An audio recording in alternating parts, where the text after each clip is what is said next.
Good morning, everybody. What's going on? Welcome back to Movie Mornings. I am your host, Martino, and today is a special episode where we are talking about Avatar, just the first movie, not The Way of Water, but we are leading up to The Way of Water. It's going to be a lot of fun. The film came out in 2009, directed by James Cameron, one of the best of all time, nominated for Best Picture as well. It's the highest grossing movie of all time as it stands. So it's no easy feat, and I can't wait to get into it. Jose and myself just rewatched it. Before we get started today, folks, please hit that like button below, subscribe to the channel, leave some feedback in the comment section, share this with your friends, and hit that bell for notifications. As I said, I'm not here alone. We do have Mr. Jose Espinel. Jose, how's it going? What is up? I'm so excited to be here for this episode. As Dom said, we're talking about Avatar, the first one, which I know a lot of people hate because of the CGI, but after rewatching it, honestly, for the year that this movie came out, the CGI is phenomenal, and I honestly can't wait to get into this with you. Well, you know, that's one of the things is like, I'm not defending the people that don't like this movie because I still say it is amazing. But, you know, for me, I think one of the things that people are bitching about with the CGI is that it's just a CGI movie, it's spectacle and nothing else, and I just highly disagree with that. After rewatching it today, it's kind of like I feel I was gonna say, if you really like watch it and see what the whole storyline is about, there's a lot more to this movie than just the CGI. Yeah, I feel like it's so much more. I feel like the CGI is there in service of the story more so than just being CGI. And Right. a lot of this movie is supposed to build that world of Pandora. So you're going to have a lot of CGI because of that, right? And Well, not just that too, is just the fact that most of this movie is supposed to be CGI because of the characters in this movie and the monsters, quote unquote, in this movie, the animals, I guess you could say, and all that. Like it's 90% CGI. So it's not a surprise why most of this is CGI. well, James Cameron's goal right here was to advance the technology, you know, and Exactly. I think he definitely did. I was gonna say he succeeded in, for the year that this movie came out, he definitely succeeded in CG and doing a very wonderful job with CGI. Yeah. And I think a lot of people just become so desensitized to how amazing this was when it came out. It's pretty incredible.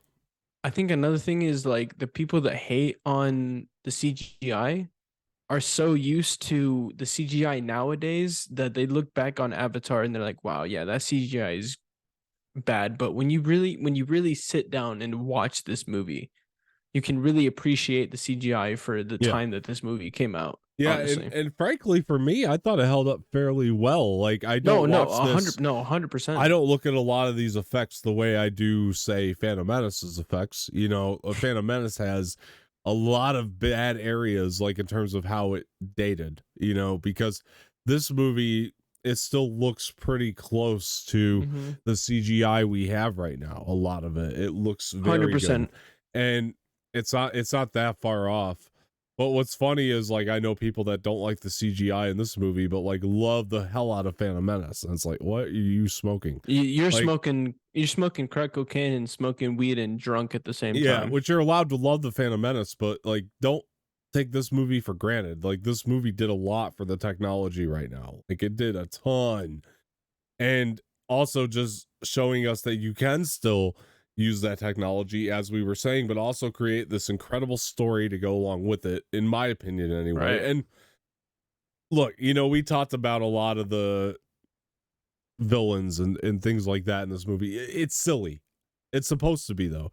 James Cameron writes movies no different than he did when he was in the 80s, you know, and this feels like one of those 80s movies, just with this more advanced technology behind it to advance it, to keep it going. And yeah, I'm not saying that like some of the things aren't silly about it, but that's just James. That's how he makes movies. You know, he hasn't really changed his technique from the 80s, but it worked in the 80s, so why would he? You know what I mean? It's not like he's doing... It was just if it worked in the 80s, why wouldn't it work now? Right. Well, I guess why would it not work for the time that he released Avatar? Like, And he's one of the greatest action directors of all time. And so to me, facts. like it makes sense to do the movie the way that he did. And to me, it's still fun. I could still put it on and have fun like I would with like a Terminator 2 or something else that he made back in the 80s, Well, I right? mean, we definitely had fun with this movie watching Yeah. it together. Yeah. I had fun watching it. Like the action scenes are still so high adrenaline, Oh, you know? and the storyline Yeah. all through and through is like still emotional to this day to me. Like, Mhm. I've seen this movie at least 30 times, and all the emotional scenes in this movie still get me to this day. It really Like, works. it's yeah, James Cameron, as cuckoo crazy as he is, Yeah.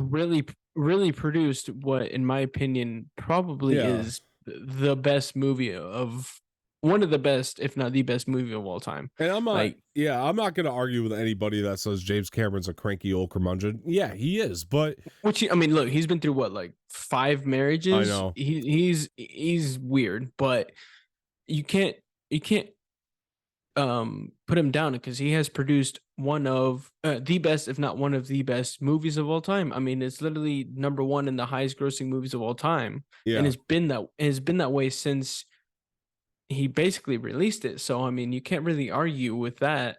I mean, people love it for a reason. So I'm not knocking him for that at all. I mean, I absolutely love this Well, movie, and look at everything on that guy's resume except for Piranha 2, his first movie. You look at everything after that. You got Terminator, Terminator 2, The yep. Abyss, the Mm-hmm. Titanic, Mm-hmm. True Lies. Titanic, which is third highest grossing of all time. So he literally has two movies in the top three highest grossing of all time. Like, you can't knock him as a director. He's doing something right. Yeah. I mean, he's amazing. He's just an amazing director, and you Yeah. can't really knock him for that. And you're allowed to not like one of his movies, that's fine. But like to sit there and say that nobody cares about his movies, like I've heard a lot of, it's ridiculous. Same, yeah. I've heard the same thing, and I'm like, well, you're just wrong because evidently people love it because it's literally the highest grossing movie of all time. Yeah. So your And every time they opinion do a and re-release, it keeps making money, like tons of money. oh yeah, no, when they re-released this Avatar in IMAX, it still made Yeah. so much money, and it's clear. I mean, it's obvious why. I mean, the movie is just Yeah, our own trailer so reaction good. for Way of Water on this channel is the highest viewed trailer reaction we've done. I'm pretty sure. So it got more Yes, it got more views. it is the highest viewed trailer reaction that we have on our channel. I'm pretty sure it's at like Was almost that like 300. yeah, something like So, that? I yeah, don't know. I haven't looked in a while, pretty but it's the high. highest It's viewed, pretty high. and that's like that says something to me. Like to me, that says like yeah, people still care about this property. They care about this franchise, and Exactly. it's weird to me this whole new like rewriting of history that people are trying to do of like It's this yeah, movie was never shit it's or something like that. It's weird to me. it's at 174 right now. Yeah, and I know like all these people, not maybe not all of them, but a lot of them were in the theater for the first Avatar, getting just as excited as the rest of us when I we was gonna saw say, it. when I first watched the first Avatar in theaters, I remember coming out of that theater. I'm like, yeah, this is one of my favorite movies of all time because obviously at that time the CGI that he Yeah, did was like unbelievable. futuristic. Like, no one had ever seen that kind of CGI And the ever 3D aspect at of it that time. too at the time, like it honestly, like it Yes, changed 3D. that's what I Uh, mean. He's basically like invented the future of CGI with every like with this first Avatar movie. yeah, He basically like invented the best CGI. Like, he's he's just ahead of his time. If I'm being honest, like he's just too good at what he does. he's a lot like George Lucas in that way too, Yeah, because they both try to advance technology with everything that they do, which I exactly. really like that. But And I mean, evidently, James Cameron succeeded in that because he's produced the highest grossing movie of all time, yeah, which you could argue is probably the best movie ever. I mean, just look at the numbers. I don't think so, but it actually it gives credence to that argument, I guess, a little bit. Like it definitely like it helps that argument in a lot of ways. I If mean, somebody were to say it's the best movie of all time, It's like, The numbers it's done in the box office could argue you have that. tangible evidence to back that up if you were Of course, somebody to say that. Yeah. of course, Empire Strikes Back is still Right. my favorite movie of all time, but that's because I'm a Star Wars nerd and Star Wars fan. But I can understand where people say that Avatar is the best movie of all Right. time because I mean, just look at the numbers it did in the box office. I mean, Yeah, you have obviously, actual tangible evidence to back it up. Yeah. exactly. I mean, he obviously did something right because of the amount of money he's made Yeah. from it. I mean, obviously, objectively, in the public view, like it's like the public has voted this is the best movie they've ever seen in a way. Exactly. You know what I mean? It's literally. I look at the highest grossing of all time list as like a chart for like the best movie of all time, Yeah. and you can argue that Avatar is literally the best movie of all time because of the numbers that it did in that chart. And I can understand where people say that because it made that much money. And rewatching it now, I appreciate it that much more Yeah. because of what he did in the year that this movie came out. He just did so much with it. Yeah, well, let's jump into that too, because this for me, I know you know the movie like the back of your hand. This to Oh me my is the gosh. first time I've watched it like in probably about 8 years. I would say is the last 8 years ago is probably the last time that I personally watched this original Avatar film, and I'd forgotten about a lot, but I remembered a lot too at the same time. Like things that obviously started coming back to me, and I've been a defender of this movie because I do remember watching it, loving it, being amazed with the, like we said, the advancement of technology, the way that that was mixed with an actual story with actual substance behind it, and just feeling. I bring this up all the time, feeling complete. That's one of the most important things to me about a movie is it feels, excuse me, complete. This movie feels very complete. Like I feel like every idea that he possibly had for Pandora at the time was put on the screen. And so I really love that about this. And by the way, we could talk about this cast for a while here too, because Sam Worthington was a great lead. I thought he did a really serviceable job for this movie. Is he the greatest thespian of all time? No, but he's an 80s actor. He seems like an 80s actor. That's what James goes for, He was definitely, I mean, James Cameron definitely chose his casting wisely. I'll say that. I mean, Sam Worthington as Jake, honestly, for me as a lead, one of my favorites. Like he played that role so perfectly. I couldn't imagine anyone else playing that role. Like he just absolutely killed it. Yeah. I mean, I'm surprised that he isn't in a lot of A-list movies because of his performance in this Avatar movie. I mean, it was phenomenal, flawless. I mean, it was just amazing. Well, even like on the villain side, Stephen Lang, I think, just brings he's supposed to. I mean, yeah, of course, obviously you're meant to hate the villain, but at the same time, you love the villain at the same time because they portray the villain so well that you love it. And again, it goes back into he's an 80s villain. He's supposed to feel that way. That's what Cameron goes for. Like we said, he doesn't make movies any differently than he did back when you know, in the 80s. And I think that it obviously works. I mean, evidently I think so. It works. I think it works a lot because back in the day, I think 80s was the golden age for action films. And so when you keep that same momentum, and James Cameron was at the top of that in the 80s with like his Terminator movies and Aliens, and he keeps that same sort of momentum, and he casts people in roles that fit that sort of, oh gosh, what's the word I'm trying to think of? It fits that sort of criteria. Yeah, that's what I'm thinking. Criteria is what it fits, and Stephen Lang really does work for that because he goes on this, like, I mean, just some of the lines that he has, I just feel like, are kind of quotable. It's just, that oh, they got me out there looking like a shaved tail Louis or whatever he said, like that kind of stuff. It cracks me up when I see it and hear it, and the way he goes about it. When he's like, oh yeah, Papa. Yeah, it's so funny. Yeah, 100%. Yeah, the Papa stuff. Yeah, it makes you laugh, but in this way where you're like, it makes the villains almost more memorable that way if you have lines like that are just, they stand out. And so I really enjoy that about the That, movie and the yeah, performance. yeah. That's in my opinion, that's what makes a villain so like you might hate the villain, but at the same time, it lines like that makes the villain so memorable. When you have Yeah. lines that people will remember from a movie, if you can do that with a villain, then you've done your job perfect, like to a Yeah. T. When you put a villain in a movie and put lines that people will remember for the rest of their lives, then you've Yeah. done your job. And Cameron's like 100%. Cameron is just when I was watching this today, I just kept thinking about how great he is, but he's an action director in the purest form. You know, like these action shots that these shots in this movie are done by somebody who's been doing this for a long time.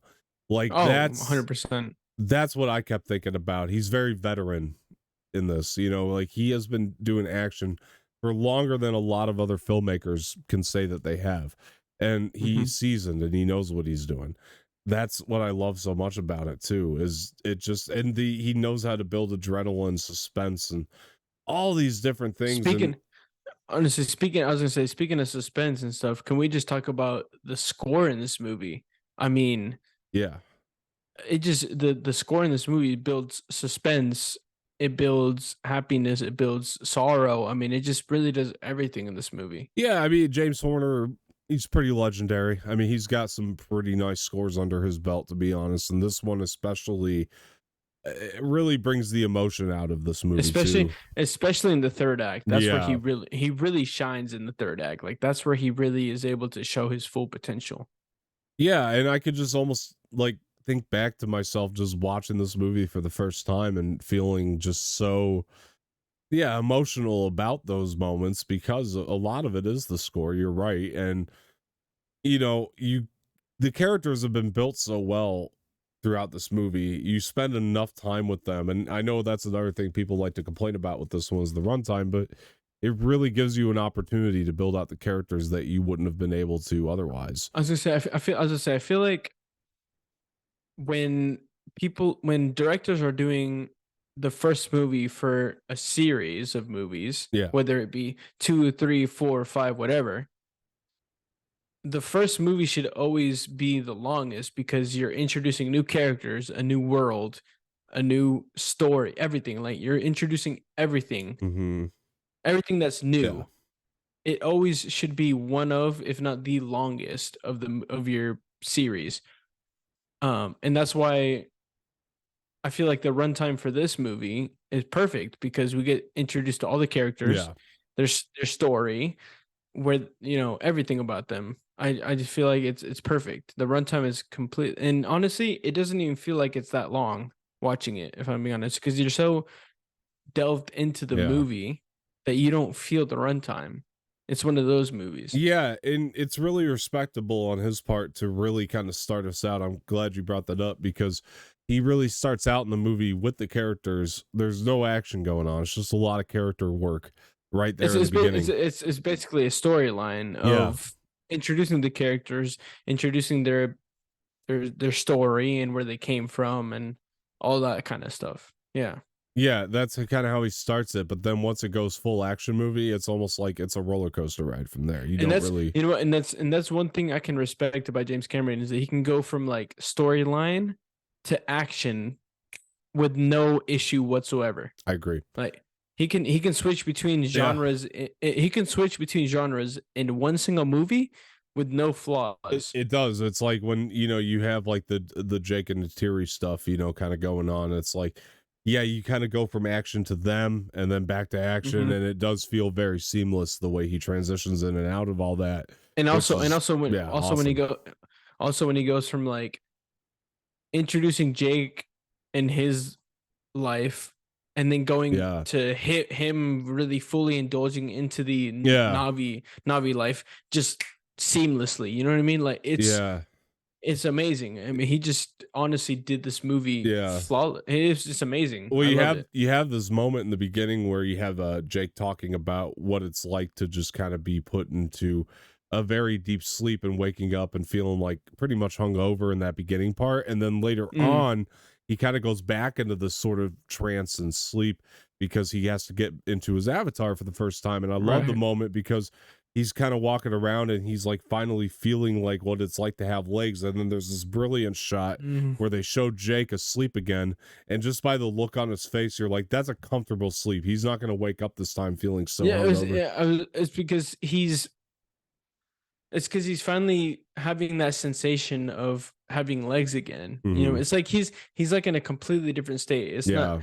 it's he's not imagining his human self having legs because obviously that was a nightmare. Yeah. He's like in a completely different world He's with actually legs. feeling legs, yeah, what it's like Exactly. again. And I love that Exactly. scene because it gives us a moment to really understand where the character's coming from. And I love, and we'll talk about Sigourney Weaver here because she's so Ooh. great in this movie. And obviously, James Cameron worked with her on Aliens before and knew to just bring her back into this because she fits this like tone and I world was gonna just so say, well.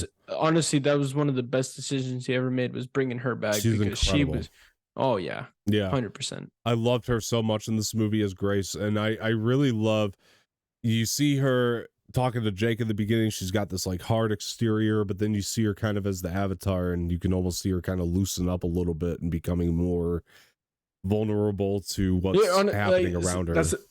that was the thing is like when you first see her, even when you first see her in her avatar state, it's like it's you can still see Grace in that avatar. Yeah. But then as the movie goes on, she just fully transforms into her actual avatar. Yeah. And I love that transition because it's so seamless and smooth. But at the What's a, same time, yeah. it works at the same time. You know, it's just it's such a smooth transition that you barely even notice it. Yeah. It's So, great. so that's a lot of what Jake goes through too, though, throughout the movie as well, is him just becoming that avatar more and more. They're becoming one Well, with, because he obviously started off as basically being the less seen brother because his twin brother was the scientist yeah. who studied and knew everything about the Navi and all this other stuff. So The, he was basically the brother that was under him and wasn't really seen. But as the movie progresses, he basically becomes his brother in a way, which mhm. is which is what I love about this. This is why I love film so much. Yeah. He basically becomes his brother in a way. You know what I Yeah. mean? Like he embodies his brother in this movie and becomes his scientist brother It's in a super different strong. in a different way as well. Obviously because he's an avatar. You know what Yeah. I mean? Yeah, it's very strong in that way where Exactly. it's, Oh, yeah. yeah, and that's one thing that James Cameron I love from him too is the way that he showed that. And like it's not obvious. You have to basically Oh, see it yourself. it's set You up have to from the see very it. beginning. Exactly. It's, It's set up from the beginning, but you don't really notice it really until he really embraces the well, avatars. yeah, you don't really realize like how big of a piece that's going to be to the story when you first hear it. You Exactly. have an understanding Exactly. of everything that's going on, but then it's like it's subtly kind of maneuvered in the way that you just actually really well explained it. If you ask me, I thought that was a really good explanation of Jake's arc because you have this. It is very subtly kind of put in there, but when you just start to break it down, you go back and watch it. That's what I think has always been a testament to like great film is like when you go back to watch it, you get something new out of it because now you're kind of piecing it all together and realizing like what the meaning of it all is, you know, I and was gonna say, just I was gonna say because I haven't really seen this movie since I started studying film. I haven't seen it yeah. since, and watching it again with this new sense that I have from studying film, I've gotten a completely different standpoint with this movie. I mean, I can appreciate basically everything in this film, and like you said, with Jake's arc from being this marine jarhead Yeah. to appreciating this completely different culture and society and religion. Like it's such an arc. It's such a huge arc that Yeah. James Cameron was able to portray in this movie and allow us to understand it as Hmm. well. You know, be engaged with this. Well, I love that what you just said, and I think it's also very much represented through imagery as well. Just even the changing of like Jake's hairstyle, you know, was taking him Yes. from that marine, Mhm. that jarhead. And it's crazy because like Grace is so critical at the beginning of Jake, and you realize that because the way that she's being critical, you could think as an audience member, she just wants this guy to be more jarhead than he really is. But no, what she really wants is just somebody who's a lot more down to earth working on her team Yeah. because they Oh my care. I You know what I honestly mean? I love that you said that Yeah. because that is exactly what I was gonna say. Like you at first you think that she wants him to be more jarhead, Yeah. but honestly inside she wants someone she basically wants her brother but Mhm. basically reincarnated. Like she wants someone who understands what she knows and Yeah. what she feels about the Navi, which obviously in this movie, evidently he feels as well because he gets to study them and learn them and fall in love with them and Yeah. Yeah. evidently becomes one of them, and it's just amazing to see that progression of Jake from the Yeah. beginning to the very end. It's Yeah. just and it's honestly this movie is just an amazing progression of Jake Sure. Yeah. from beginning to end. It's honestly amazing. I love it, and I'm so glad that this is a movie that we get to Yeah. watch and talk about because it's beautiful. It is. It's a beautiful story. And It is. you know, I know a lot of people, one of the big criticisms on this is about well, James Cameron's trying to, you know, bring in messages about the environment, but they're missing so much about the outside You story know, you of know, you know that, what's you know, like, y- yeah, you know what's crazy is that people compare Avatar to Pocahontas, which I don't see. I do, but I also think that there's something to be said there about because it's Pocahontas or Ferngully, which I definitely see the comparisons, but that's to me that's like saying that Star Wars is essentially just Hidden Fortress and Seven Samurai.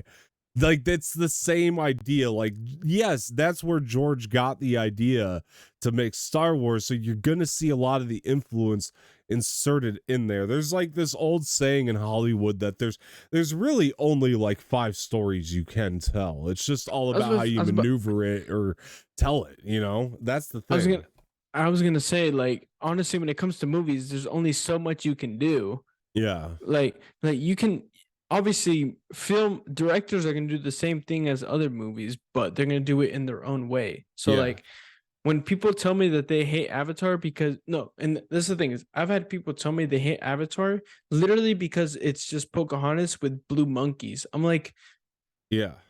okay, yes, so they copied Pocahontas.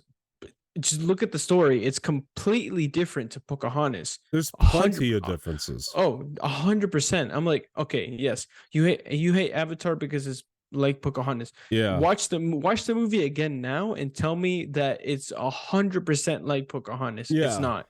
It's not. Like It the storyline is completely different, yeah. and it's honestly the storyline itself is just completely different from Pocahontas. Like there's a completely different storyline, and James Cameron, yes, maybe he did take inspiration from Pocahontas, but he took that and twisted it into his own way. Yeah, exactly. But you know what I think even makes this more impressive just based on all that is the fact that it's a blockbuster franchise movie that's Mm-hmm. not based on a comic book. It's not based on a book. It's just like when George made Star Wars. It wasn't based on anything. And that's a lot of what makes Star Wars so impressive within itself is the fact that it is just so unique. This is James Cameron's original world that he built. Literally, yeah, he literally just built this from his Yeah. mind. Right. He built this entire movie Yeah. straight from just here, which to me is so impressive. It's The more fact that he impressive to me than oh, yeah.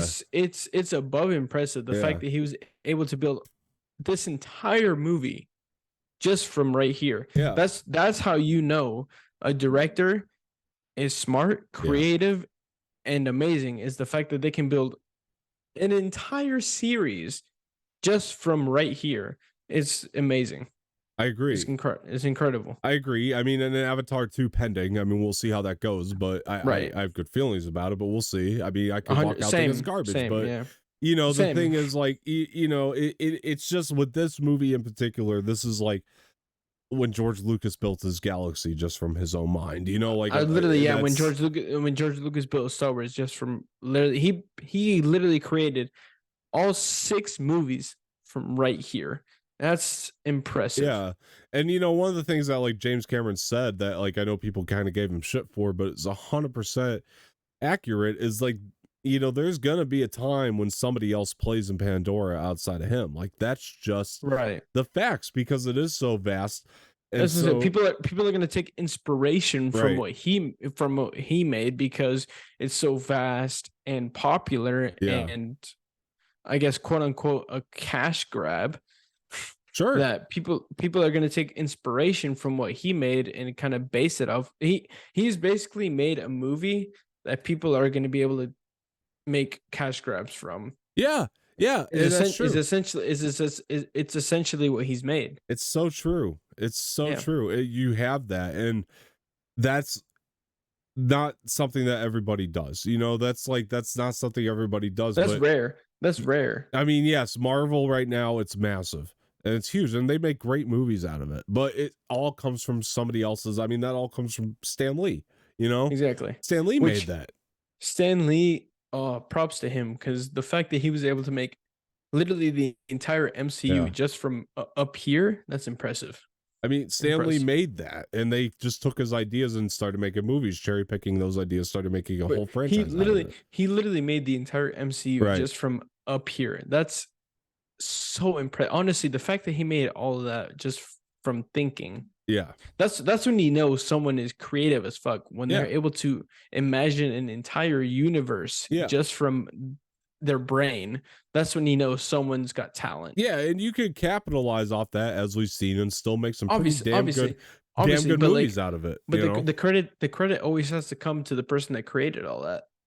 Right, and that's what I think a lot of people have become so desensitized to with this Avatar situation right now is the fact that like James Cameron made a world. Like he didn't just make a movie, he made a world. That's what I feel like a lot of people nowadays like to hate on is the directors that created an entire world, not just one movie, an entire new world, or just like original visions in general. Exactly, just to be shit on anymore. Like literally, they created an entire vision and world and everything just from scratch, just from their mind. Like you got to understand that's hard to do. Yeah, like very hard. And of course, it's going to include elements, and we see this all the time still. Like it includes elements of things that he grew up with and things that he was inspired by. That's just natural.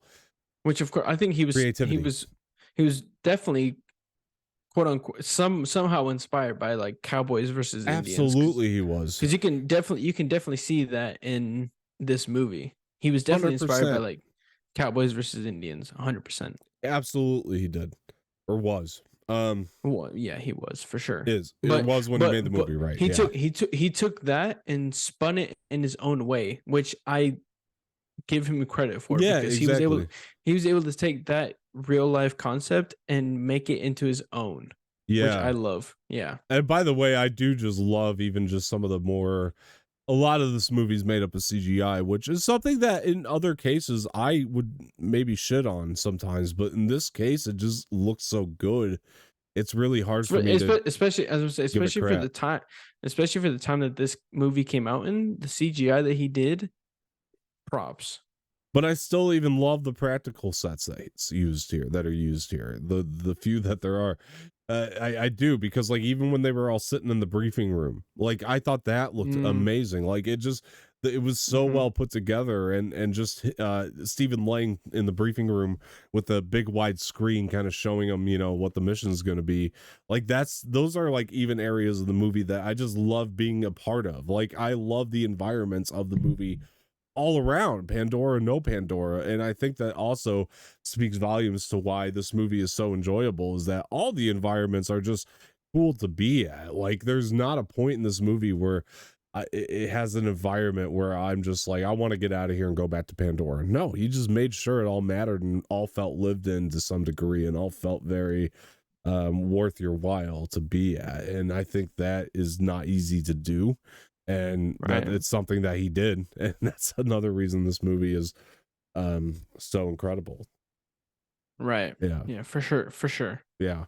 I also think that there's something to be said about just the side characters too, because you have like your Michelle Rodriguez and the Norm character that Mm, I think just also add this like tremendous support to the film, because if you don't set those guys up early on, that they don't really matter when it comes time to the big third act, the big battle, the big epic scale of that, because we're tracking those characters throughout that entire battle sequence and really caring about what happens to them as well. It's not just a one note thing. It's not just hero versus right, villain. It's a bunch of different people who are in this situation that's become politicized within themselves, that right. has just made this story just that much more on a grand scale, if that makes sense. So there's that Yeah, going on for too sure, with it. for sure. Yeah.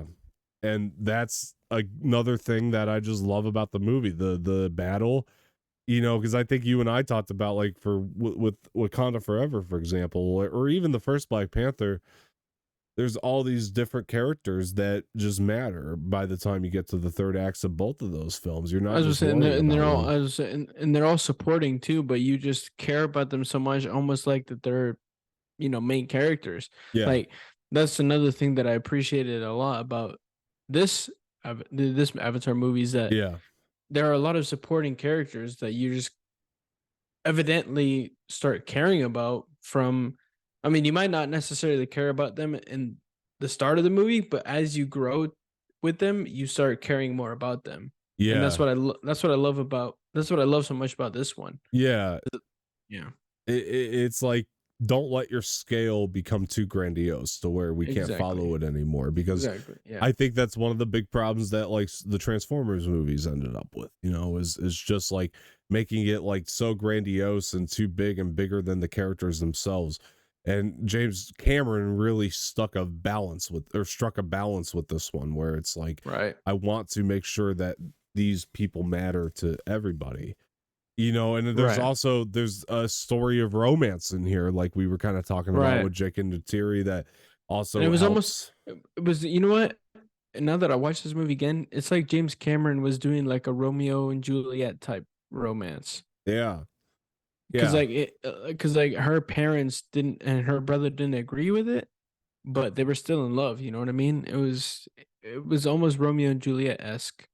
Yeah. Yeah. It's that internal political conflict. It's like, it's that Exactly.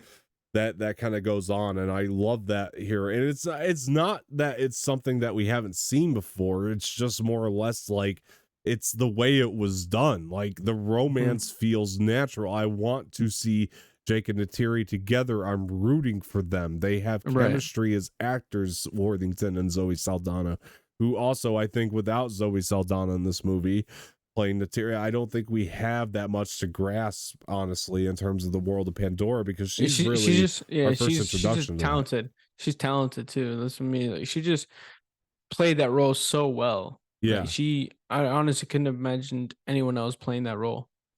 she was so wonderful, and I think that you needed her intensity, her emotion, to really make a lot of those scenes work, or somebody of her caliber at the very least, and she really did work for that role as best as I think anybody could have. And a lot of people throw that under the rug too from time to time. Like, I'm just like, I don't get it.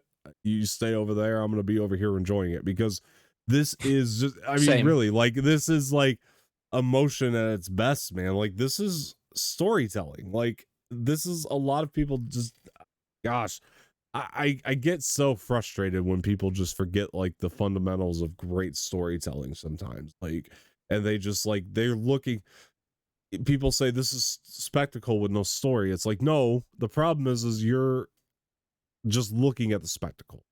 You're not diving deep Yeah, I was and about to say looking at the story. I feel like that kind of comes around to the same problem that I've seen with a lot of people that watch movies is they don't focus on the story as much as the spectacle. And Yeah. that's one thing that I've hated a lot about people that watch movies nowadays is they don't look so much at the story is one of the biggest things about movies these days and so many people overlook it. Hmm. But you really do need to pay attention at the story of movies, especially with one like Avatar, because Yeah. the story in this film is Yeah. so it's amazing from start to finish, if I'm Yeah. being honest. And not just with Avatar, but with movies nowadays, like people just overlook the story so much. They just want spectacle. Hmm. And it honestly baffles me the fact that people look more for spectacle over story. It's not every movie's gonna have amazing like not every movie's gonna be Marvel where it has amazing spectacles. Most movies nowadays are gonna be more about the story, Yeah. and that's what people need to really focus on, and that's what most people don't focus on, and that's what really baffles me.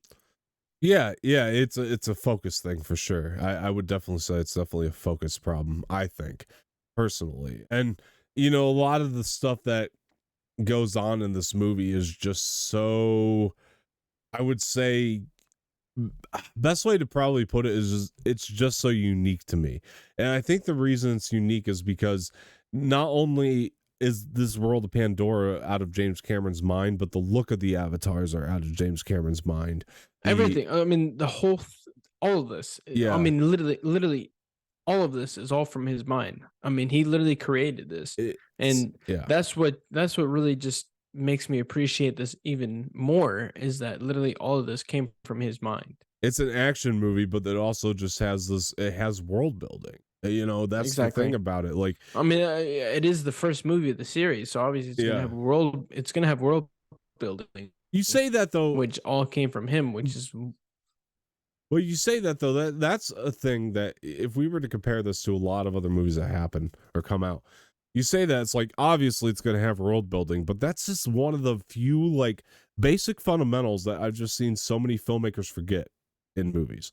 Like, yeah, you're right. It obviously should have world building, but a lot of filmmakers forget that. They're just like, we're going to throw people into the world and forget to build it. We're not going to give the characters like in this yeah, movie with the avatars, like they have unique things that they do, like I like seeing them, do their like rituals and things of this movie and understand that that is a part of their nature. But I also feel like, yeah, so you're not wrong about that, but I also feel like these kinds of movies are exceptions because this movie in particular is like about a whole society and their religion. So they have to focus on that because You're right. they have this whole religion that they've worshipped for like the longest time ever. Yeah. Whereas most movies nowadays don't really focus on that, which is where I think a lot of films and directors Yeah, fail. yeah. It goes back into the spectacle argument because that's like Exactly. they know they can make some cash on the spectacle. And You've read my yeah, mind. yeah. Most directors nowadays just go for the cash grab, Mhm. the what's called the bandwagon of Yeah. films, where they've failed to see obviously what James Cameron saw is what's called the world building, where you Yeah. in the first movie build this whole new world with all these new characters, you build them up, you tell their story and all this other stuff. Like most directors nowadays fail to see that and evidently fail in that aspect. Right. Yeah. Here's one that comes along that actually does care about those things. It's like, yeah, of course I'm gonna hold this up to a Exactly. higher Exactly. thing. Like, because it's just better to me. Like I watch it and Exactly. it's just Exactly. better. It's done better. It is there's this sort of thing that goes on with these sort of, older generation filmmakers with which James Cameron absolutely is. But they wonder about like, why can't our movies make the kind of money that Marvel movies make? That seems to be a sensitive topic with a lot of older filmmakers. And the thing is like, well, look at Avatar, because James Cameron, I think I've heard him say this in an interview where he was like, it was like he cracked a code. He cracked the code to how to make these emotional, well-developed stories while being the spectacle at the same time. And Well, yeah, I mean, yeah, he absolutely did that with yeah, this movie. He made a spectacle, but at the same time was able to make a spectacle that also had yeah. a movie that was story driven, world building, character building, all that kind of stuff. Yeah, which Marvel does 9 times out of 10, and that's why they've been so successful. And the thing Well, is like I don't know about 9 out of 10, but 8 out of 10. I mean, they've Mm, done it quite a bit where they've done the spectacle and the story. I think that I they've done a mean, great job with that. of the 30 movies they've done, yes, but for the most part, it's just characters being reused. Recently, I'm talking about before Phase 4. Like Before, yeah, yes. majority I of the mean, time, that the reason the Marvel universe works is because there are characters you are invested in at the same time while watching stories. yeah, okay, So yes, that and in like phase or one, two, spectacle too. in Yeah. in like phase 1 and 2, maybe even 3, yes, Yeah.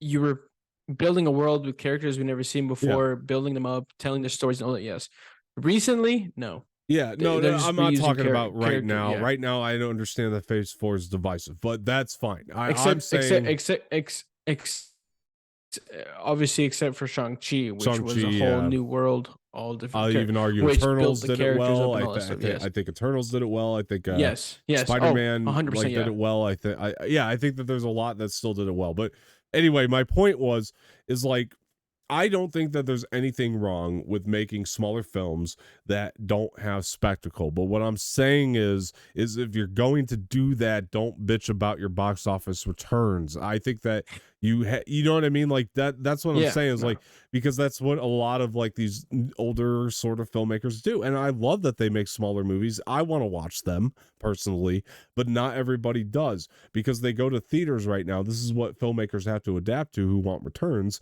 They have to adapt to being able to go to the theater to see the spectacle. Like they have to understand that And that's why people go now.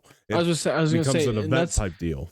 Yeah. that's all the fault of the audience. That's what I mean. Like, audience back then to audience Yeah. now has changed drastically. Yeah. Audience now wants to see nothing but spectacle, whereas the audience then was so Yeah. invested in the story and the world building. They can't, like, honestly, Yeah.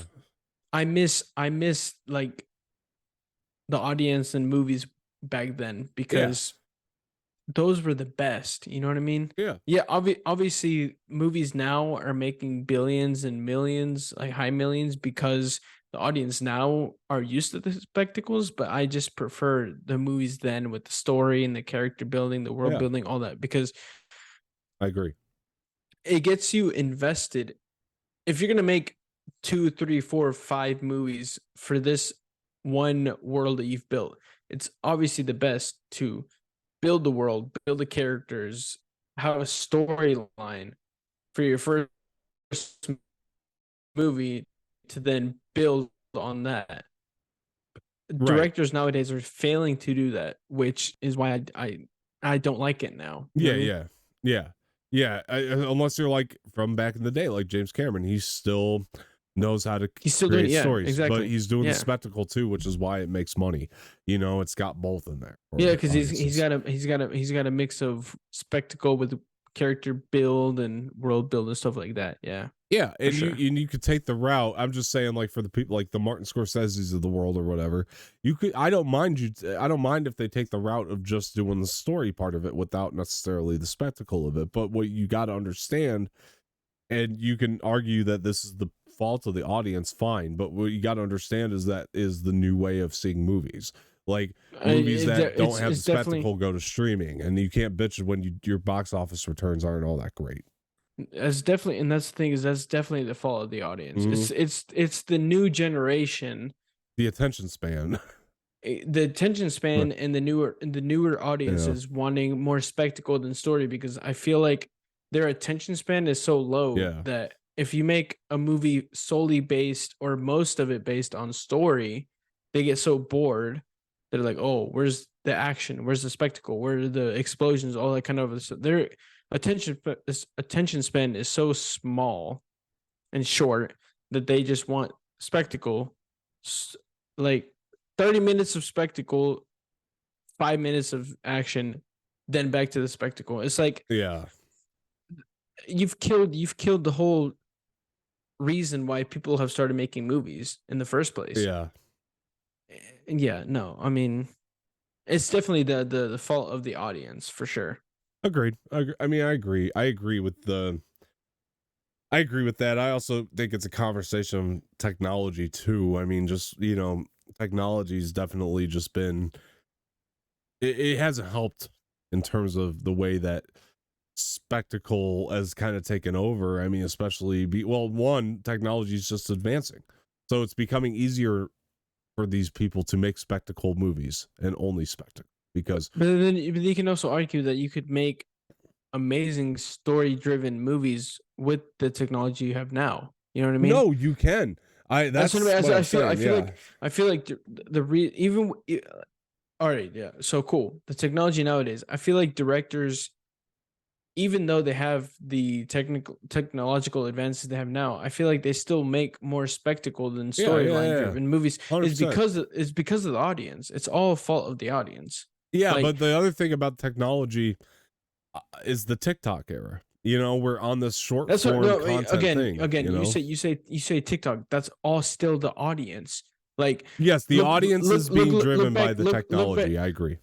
look back at when James Cameron released his first Avatar. TikTok wasn't even a thing. Right. It's all fault to the audience. The reason why TikTok is as big as it is because of the audience that watches it. Yeah. So if TikTok wasn't a thing, we would have Yeah. way more story driven movies Yeah. than spectacle Yeah. movies. That's what I mean. It all comes down, Yeah. and it's all fault to the audience. I think our points here are the same point. I really do. I just think we're I will coming at it take from different angles. I will take this to my grave. It's literally the fault of the audience, Yeah.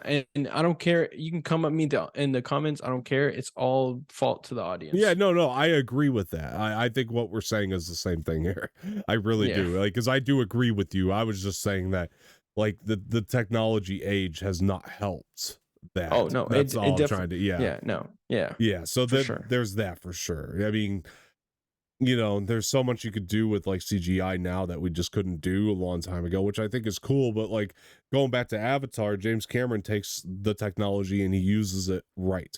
You know, he knows how to use it properly and to tell the story alongside it and just not give you the spectacle, you know. And I was gonna say he's able to balance the spectacle with the storyline. You know yeah, what I mean? yeah, He's able to balance the two yeah, for sure. 100%. 110%, dude. I just think this movie is just it's so well done and just it's a forgotten hit by a lot of people.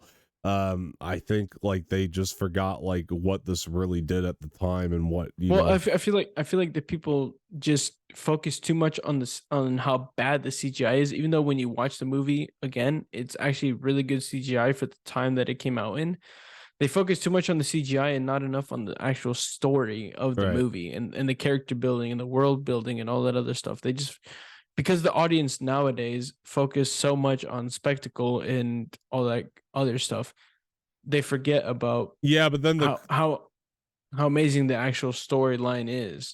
claim becomes it's too much spectacle and not story. That's the complaint that like is common about this. See, And then it's like, but do you really and actually give a shit about the story because you weren't paying attention, evidently? You know what I mean? but then you can also argue that there's actually a lot more story than spectacle in I this think that movie. there is. Yeah, I think there is. I Exactly. just think people forgot. Look, if you people out there, you guys need to watch the movie again. Actually, watch it and see that there's actually more story than spectacle in this movie. If you actually really, because this is the first one, if you really look at it, there's so much more story than spectacle in this movie.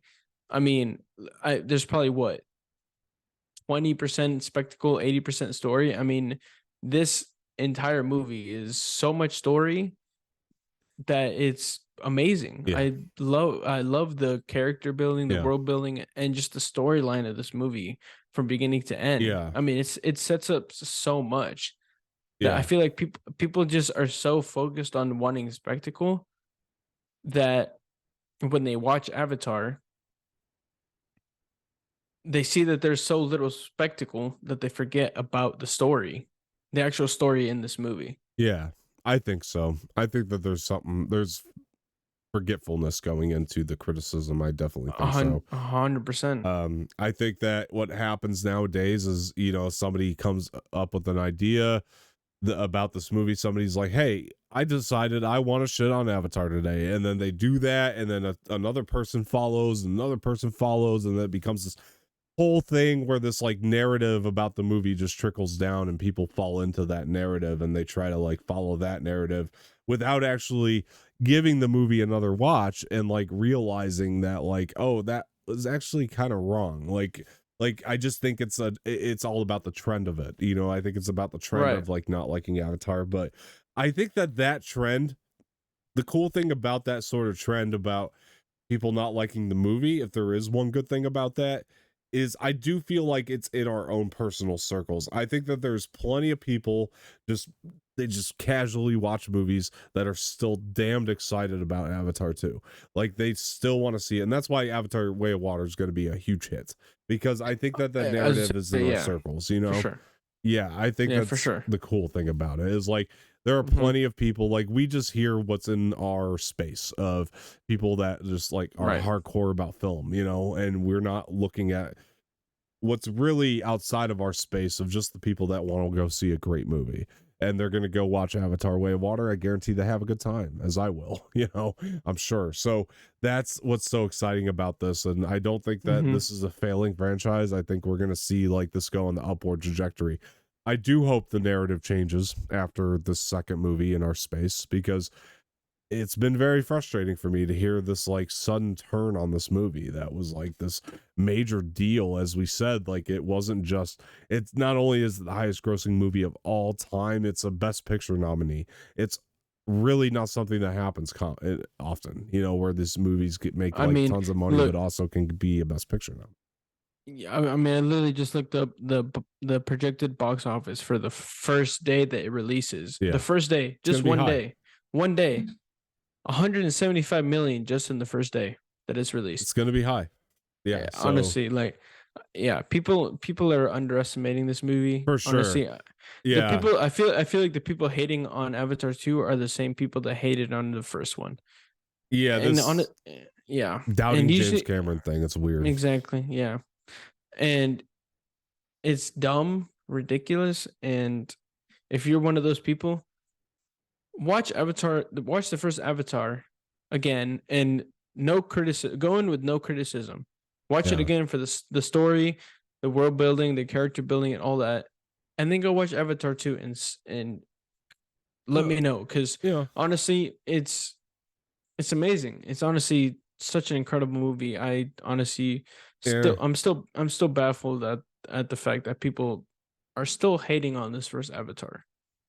Yeah, it's this weird thing too where I don't even know if it's possible for them to do that as much as I would like for them to because it's this weird thing where people they fall so far into these narratives and these black holes of just bullshit that they actually like it angers them to their core, you know, like whatever they're thinking in their own mind has angered them to their core that when they even went to go rewatch this they'd probably just do it with complete hate and you know anger. It's like that's the problem with that too, and that's just been a huge issue I think right now in general of at least in our circles in our space. Like I said, plenty of I was people just are saying, going to go yeah, watch it outside of the spaces circle, just people who casually watch movies and they're going to have a good time with Avatar 2. They're going to love it, and that's going to be what it is. That's what's going to make it the money at the end of the day, you know, is it's that. just one of the other gripes that I have about people that don't like the first Avatar is that they say they're not going to like the second one because of how bad the CGI Yeah. was in the first one.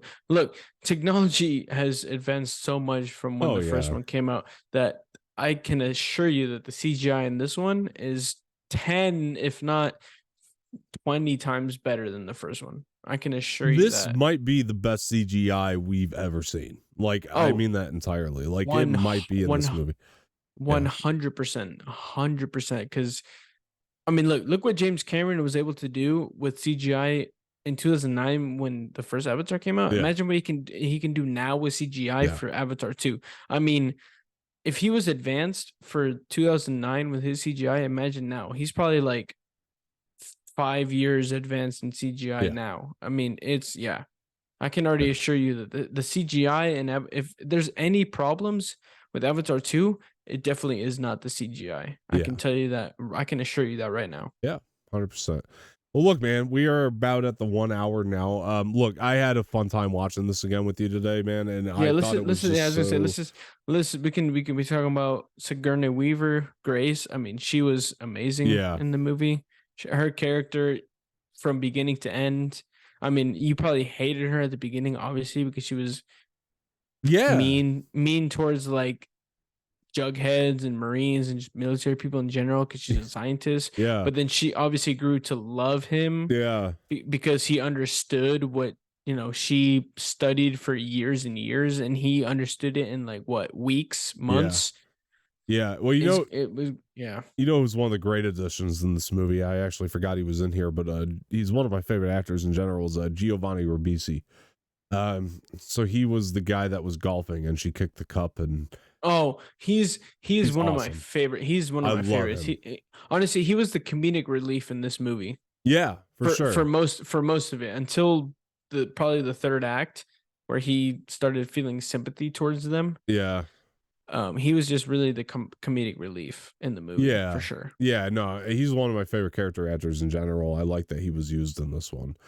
For sure, because you're right. He did bring a lot of comedy in this movie, and just his very like narrow-minded view in the beginning of I was this. saying his Tweedledum Yeah, stance and like not knowing it's Tweedledum energy. Yeah, exactly. He didn't understand any of the scientific stuff that Grace was talking about in the movie. It honestly brought so much like comedic relief to me. It was funny as hell. Yeah, I loved him in this movie. I think he's just great and everything. So, that was a really nice addition. And Zoe Saldana, by the way, as Natari. Oof, wow. Yeah, I agree. She was and I honestly can't wait to see her in Avatar 2 because she's gonna be amazing. I already know.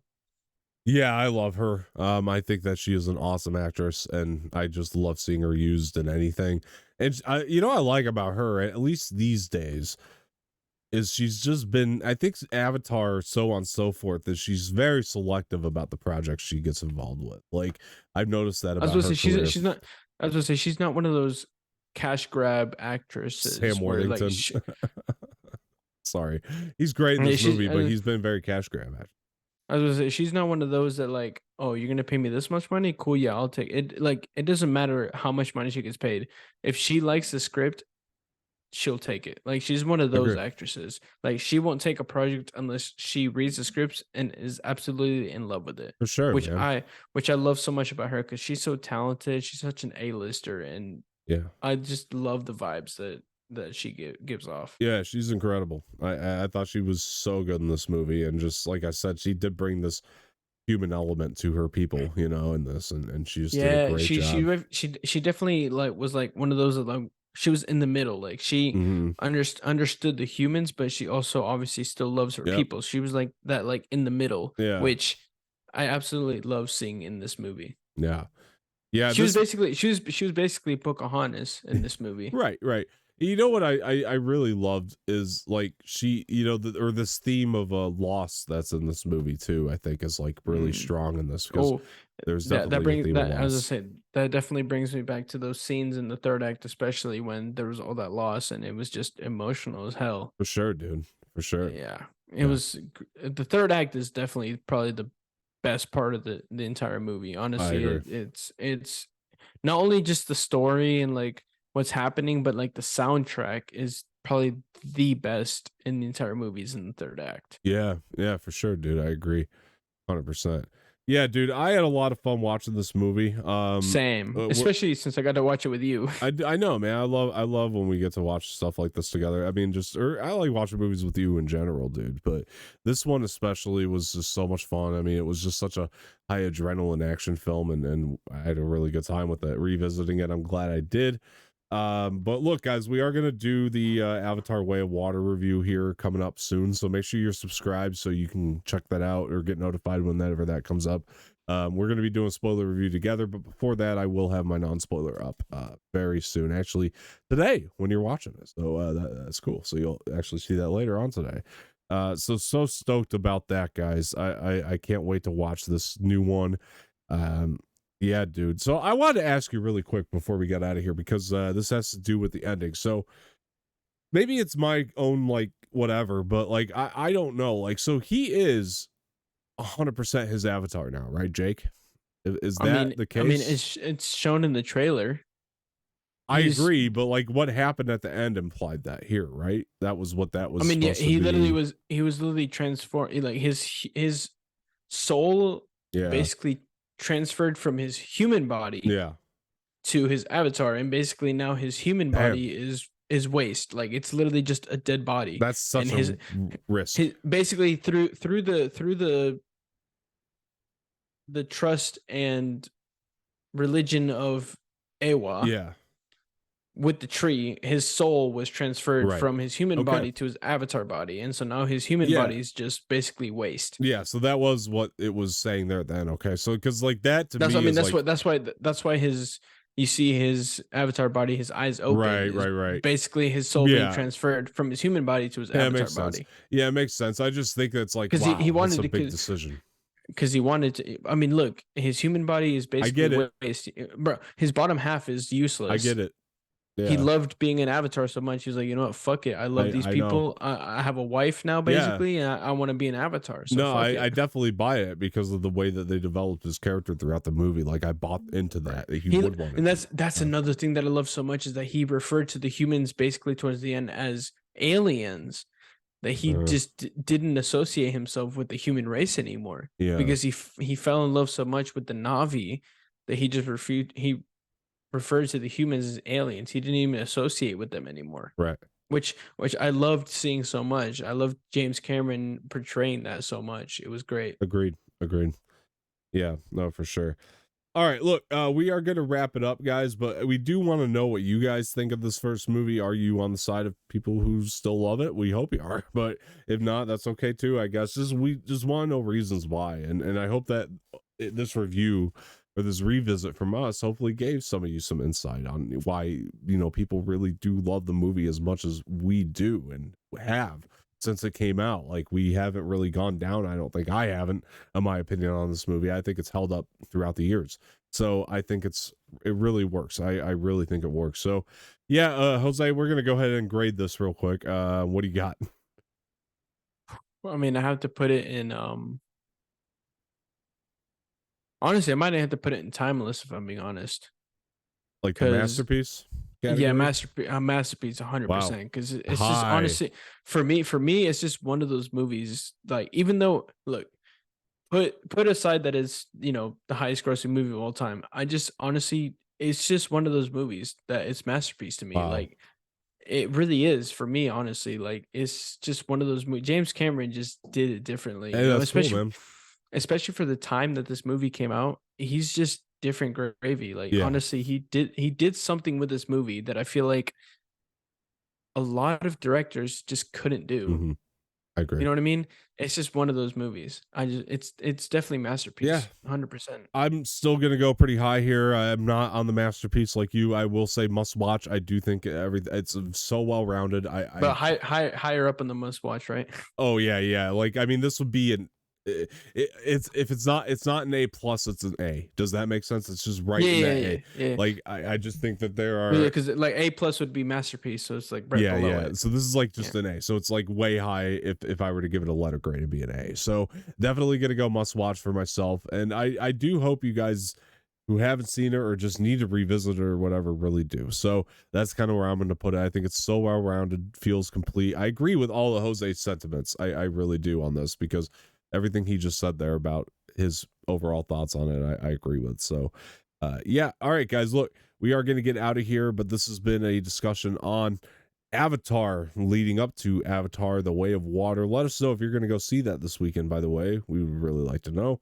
And also, before we go here, please help us out. Hit that like button below, subscribe to the channel, leave some feedback in the comment section, share this with your friends, hit that bell for notifications. That's always much appreciated. And before we go, Jose, where can people find you? You guys can find me on all socials at extractgaming _ all together, all lowercase. You can also find me on Twitch at _gaming _. I'm streaming Jedi Fallen Order right now, so if you guys want to check that out, come check me out.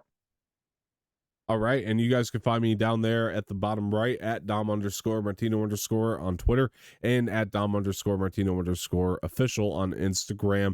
Above me, you will see we do have the Extract Media pages as well. Extract Media blogs across Twitter and Instagram, so make sure you go follow those as well. Much appreciated. This has been a discussion on Avatar, guys. I want to thank everybody for joining. Thank you, Jose, for your time tonight, and we will talk to you guys later. See you.